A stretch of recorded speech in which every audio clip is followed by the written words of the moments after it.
What is up guys, Zach here from the Chaos Galaxy, and today I'm going to be doing the Set 3 planet profile for Palicium, the water planet, which is probably the most popular planet amongst the Chaos Galaxy fanbase, so really excited to be doing this. So I'll be showing all the cards from Set 3, but first off I'm going to do a quick recap of all the cards that have been released in Set 1, 2 and the Chaos Galaxy Palicium starter deck, the Depths of Palicium.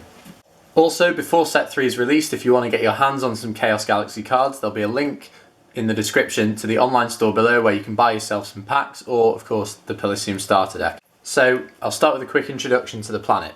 So Palicium, like I said, it's the water planet. It's the planet furthest away from the sun in the galaxy. It's one of the largest planets in the galaxy, and it's based around using very, very weak creatures in combination with very, very strong creatures.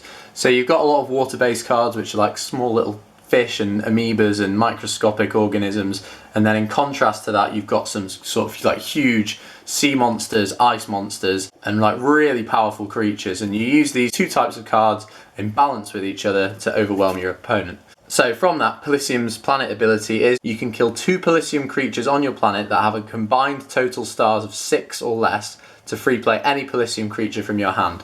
So it's like you're killing 2 little weak creatures to bring out one big like beast. If you're already familiar with all these, you can skip further into the video. But from Set 1, we've got Thousand-Eyed Fish, Transponge, Cranchon, the most powerful card in Set 1, Aquanite, Jellyfished, Schwaggle, and then the combiner creature Tentaclon, Tentaclon Head, which is my favourite artwork in the game. We've then got Swirlpool, the resource support card for Palicium. That's it for Set 1.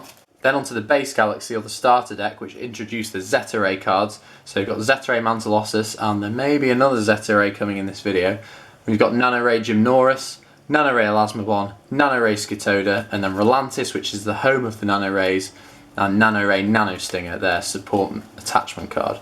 We've then got Cryocross, Mystical Beast of the Deep, which is currently limited to 1 copy per deck, Shell Aggro, Duple Drop, Elite Transponge, Weatherman Snowflake, to go with Weatherman Clued. We've then got the Sacred Reef, which is the support card in Set 2, Super Splot, which is an activator card, Death Talisman Petrilius, which kills Palicium creatures, Bobo, Squiddle, Spineback Serpent, Diabocadra, and Frostboss, which are from Set 2. So now you're caught up with the planet, I'll get on to showing you the brand new cards, starting with Set 3's first Palicium creature, Iceberg Face. He's got 240 power and health and 5 stars, so pretty respectable. But he's quite versatile because his ability reads, you can cosplay this creature for 3 stars, but if you do, you halve its original power and health. So you can play this as like a semi-powerful 5-star creature with an all-round decent power and health, or if you're running low on stars, you've got the option to play him cheaper. It's a solid card, I don't think he's too good, so that's Iceberg Face. Next up, we've got the Zeta Ray that everyone's been waiting for. Only 2.5 years after I made the first one, we finally have the second Zeta Ray, which is Zeta Ray Stricaris. You may have seen my recent speed art video in which I drew Zeta Ray Stricaris, but he's Zeta Ray Mantilossus's slightly weaker brother. And he reads, if this creature is free played by the ability of Rolantis, like all Zeta Rays, he permanently gains 60 health, so he goes up to 360, meaning he's sort of got respectable stats. Also, your opponent loses 4 stars, so your opponent is losing like a turn's worth of stars, which can hinder them quite a lot, and Zeta Ray Stricaris is a 7-star. So overall, I don't think he's as good as Zeta Ray Mantilossus, but he is good, and he's definitely a very nice second option for the Zeta Ray archetype, and kind of gives them a bit of a boost. So quite happy with Zeta Ray Stricaris. Oh, he's a rare in Set 2 as well. Next up, we've got, hold on, I can't remember how to say it actually. We've got a small amoeba from the planet Palicium with very good health, 170 health, and it's Azobacter mactophylian. I am quite fascinated by the strange Latin names of like ancient creatures, and this is one of the first creatures to actually evolve on the planet Palicium. Very sort of basic, not much more I need to say about it. Next up, this is an interesting one. So, if you've seen my Chaos planet profile for Set 3, you'll have seen Giza Dragon, who has the ability that he can be combined with the Palicium card called Steam Rider to make a combiner card. So you've got 2 creature cards combining to make a single combiner, if you want the option to. And the other part of the combiner is here, Steam Rider. So like the steam from the geysers makes Steam Rider, and you have the option to play them both as individual creatures. Steam Rider's got 100 power and 250 health, so not bad health on its own. And then you also have the option to combine them both and play them as a combiner creature with 400 power and 300 health. And I think these cards will be very, very useful and almost staples in any kind of combiner-based strategy that people are going to use. So exciting to see the other part of Geyser Dragon, which is Steam Rider there. Next up, we've got the female version. Well, I don't know if they're girlfriend or boyfriend or not, I didn't think that far into the lore, but one of the fan favourite cards, Meltalon. This is his female counterpart, Friezalon. Now, Friezalon's a common in set 3, slightly weaker than Meltalon, with 50 power and 50 health, and although it's 4 stars, it has the exact opposite ability of Meltalon. At the end of every turn, Meltalon loses 50 power and health, whereas Friezalon at the end of every turn gains 50 power and health. And I think this card's going to be really good. If you can protect her for a couple of turns, that's getting her like power and health back up to 200, which it would normally be for a 4-star. And then if you can protect her for even longer, she's going to get ridiculously powerful. She'll eventually overtake Meltalon and be like kind of invincibly strong. But the challenge will be keeping her alive for those first few turns. But I think Friezalon is a really fun card, and for a common in set 3, it's going to be really good. And would love to see how powerful she can get. So I think, yeah, Friezalon's a fun card, also paying tribute to a good card in set 1. Next up, we've got the Troll rare for set 3. To join Slush and Possessed Patrolman on their podium of disappointment, we have the rare Warrior, who looks pretty powerful, but isn't. As you can see from this picture, looks pretty powerful. As you can see from the stars, there's 8 stars there, looks pretty powerful. And then you get to the power and health, and he's got 90 power and 80 health. Pretty disappointing. He does have an ability which reads, whilst this creature is zoned, it becomes a 1-star creature. So after you've paid the 8 stars to play him, his stars finally catch up, or catch down, to his power and health, becoming a 1-star creature with 90 power and 80 health. And although there's a lot of support cards in set 3 for 1-star creatures, and cards like Starship, XXS, I don't think it's worth paying 8 stars for a creature with stats as low as this. There might be some kind of weird strategy that can make him good. If you can think of something, then please let me know in the comments, because I'd love to hear it. But apart from that, Warrior, who looks pretty powerful but isn't, is pretty useless. That's it for the creatures. We've just got a combiner now to join Tentaclon. A lot of support for combiners in set 3, and I have to say this is probably the strongest combiner possibly in the game at the moment. But his name is Statictron. He's a kind of ice giant troll thing. He's made of 2 parts, Spear Arm and Stalic Arm. So he's got spear in one hand and one arm's a giant stalactite. He's got 240 power. Just realised that says 270. It is supposed to be 240 power, 330 health, which is pretty good. His power is very weak for a combiner. But his ability reads, during any turn, the first time a zone is added to a planet, you must kill one of either player's zoned cards, which is really powerful. So as soon as you play this card, you can then go, right, I'll add a battle zone to my planet, and then you get to instantly kill one of your opponent's cards. And this happens every turn, even if your opponent adds a zone to their planet.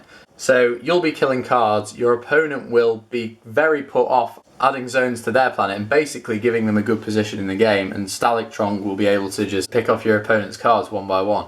He may need some support in health, because although he is strong, not very much so for a combiner. And his one downside is that you must kill a card on either player's planet. So if all the other cards on either player's planet are killed and someone adds a zone to their planet, Stalictron does kill himself, but I don't think that'll happen too often. And overall, I honestly think this will be one of the most competitive cards, or pairs of cards, in the game after set 3. So Stalictron, very excited to see what he does in the game. Cool card, and I'm a big fan of the artwork as well. Next up, we've got the Palicium support card for set 3. It's an attachment card, and it is Defrostation Talisman. The artwork's quite simple. I'll be honest, it's not my favourite, but there's always going to be better and worse looking cards. And it reads, attach only to a Palicium creature, and when it attacks and kills another creature, you can free play one of your killed 1-star creatures to your planet. So this is just going with the whole harmony of very strong and very weak creatures. So you've got something like a Zeta Aras, you attach it to that, then every time it attacks, you can kind of combo it off with your Nano Rays and bring back like a Nano Ray Skitoda, which you can kind of loop it over with the card Relantis and like attach it to Relantis, and it gets killed and you bring it back. And I think yeah, I think Defrostation Talisman is going to be a very good card. And also, although you can only attach it to Palicium creatures, the killed creatures that you can bring back don't actually have to be Palicium. So this could go with a whole strategy of just 1-star cards in general, not just Palicium cards. And yeah, I think this is going to work really well for strong creatures like Zeta Ray Mantilossus. It would go well with Diabocadra, which utilises your 1-star cards, and also Elite Transponge, another powerful Palicium card. You use Defrostation Talisman to bring back a dead Transponge, you can then next turn go ahead and play an Elite Transponge, so it'll probably end up being a staple in a lot of Palicium decks.